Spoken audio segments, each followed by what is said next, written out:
নাহমাদুহু ওয়া নুসাল্লি আলা রাসূলিহিল কারীম আম্মা বা'দ। রাজনৈতিক নেতারা এবং তাদের কর্মীরা বলে যে আমার নেতা আমার নেত্রী অমুক উন্নয়ন করেছে, তমুক উন্নয়ন করেছে, এই রাস্তা করেছে, অমুক সেতু করেছে, অমুক ফ্লাইওভার করেছে। আসলে এগুলার গান গাওয়ার রাইটস কতটুকু?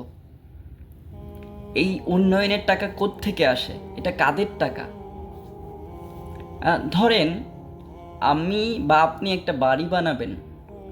এখন আপনি একটা রাজমিস্ত্রিকে বললেন যে ভাই তুমি একটা বাড়ি বানাবা, তোমাকে কত টাকা দিতে হবে।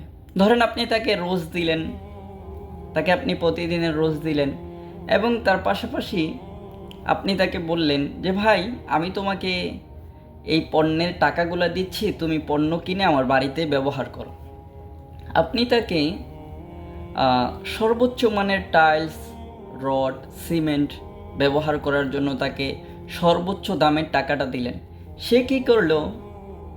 সর্বনিম্ন মানের পণ্য ব্যবহার করলো।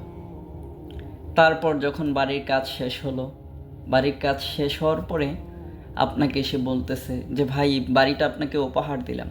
এটা কি আপনার সাথে উপহাস করার শামিল না? আপনি তাকে প্রতিদিনের রোজ দিলেন এবং তাকে আপনি সর্বোচ্চ মানের পণ্য লাগানোর জন্য আপনি তাকে টাকা দিলেন। সে সর্বনিম্ন মানের পণ্য ব্যবহার করলো আপনার বাড়িতে। এরপরে আপনার সাথে সে যখন বলে আমি উপহার দিলাম, সেটা কি তামাশা না? তো আমাদের দেশের বা রাজনৈতিক নেতারা ঠিক এই কাজটাই আমাদের সাথে করছে। তারা আমাদের টাকায় বেতন নিচ্ছে, বিলাসিতা করছে, সরকারি অনেক সুযোগ সুবিধা নিচ্ছে, এরপরে তারা উন্নয়নের গান গাচ্ছে। দেখেন, তারা একদিকে উন্নয়নের গান গাচ্ছে, অপরদিকে তারা আমাদের কি ক্ষতি করছে। তারা এই উন্নয়নের নামে বিদেশ থেকে লোন করছে, ঋণ করছে।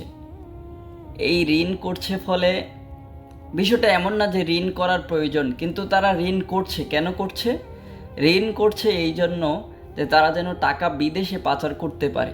আপনি যদি দেখেন, এক এস আলম যে পরিমাণ টাকা এই বাংলাদেশ থেকে পাচার করেছে, সে যদি প্রতি বেলায় 20,000 টাকা করে খায়, তাহলে সে 3,000 কত বছর যেন সে খাইতে পারবে। তাহলে এটা তো মাত্র এক এস আলম।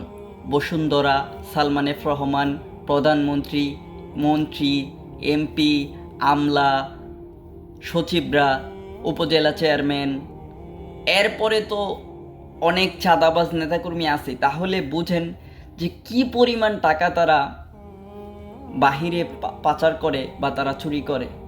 এর ফলে দেখেন বিদেশ থেকে লোন নিতে হচ্ছে, আর সেই লোনের বোঝা চাপিয়ে দিচ্ছে আমাদের ঘাড়ে। এখন আমাদের এই লোনের বোঝা দিতে গিয়ে আমাদের নিত্য পণ্যের দাম বাড়িয়ে দিচ্ছে। আপনি যদি দেখেন যে একজন মানুষ আজ থেকে 5, 7, 8, 10 বছর আগে যে টাকাটা ইনকাম করেছে, অনেক ছোট ব্যবসায়ী যারা ছোট ছোট ব্যবসা করে বা মিডিয়াম ব্যবসা করে, তারা এখনও কিন্তু সেই টাকাটা ইনকাম করতে খুব কষ্ট হচ্ছে। ফলে তার পরিবার চালাতেই কষ্ট হয়। এখন দেখেন, আগে সে এই টাকাটা ইনকাম করে এখান থেকে কিছু সঞ্চয় করতে পারছে, এখন সে তার পরিবারটাই চালাতে পারে না। এমন অনেক পরিবার আছে যারা এখন ইনকাম করে তাদের পরিবার চালানোটা খুব কষ্টসাধ্য। মানুষ অনেক পেরেশানিতে থাকে। তাহলে বলুন যে উন্নয়নটা কোথায় হলো? মূলত তারা আমাদেরকে ধোঁকা দেয়। এর পরেও আমরা এই ধরনের রাজনীতিবিদের সমর্থক হই, তাদেরকে ভোট দেই। আফসোস, পাগলও নাকি নিজের ভালো বোঝে, কিন্তু আমরা আমাদের ভালোটা বুঝি না। আমি কি সঠিক বলেছি নাকি ভুল করেছি? কমেন্টে জানাবেন।